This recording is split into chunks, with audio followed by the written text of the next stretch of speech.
আসসালামু আলাইকুম। আপনাদের সামনে নতুন একটা রেসিপি নিয়ে হাজির হলাম। গরুর মাংস এভাবে রান্না করে খেয়ে দেখুন কেমন লাগে। মাংসটা ধুয়ে নিয়ে এর মধ্যে এক এক করে সব মশলা পরিমাণ মতন দিয়ে দিলাম। এরপরে হাত দিয়ে সুন্দর করে মাখিয়ে নিয়ে 10 মিনিট রেস্টে রেখে দিলাম। এরপরে চুলাতে জাল ধরিয়ে দিলাম।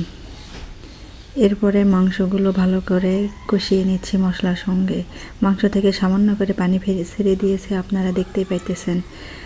এবার মাংস কষানো হয়ে গেছে, এর মধ্যে এখন আলু অ্যাড করে দিব।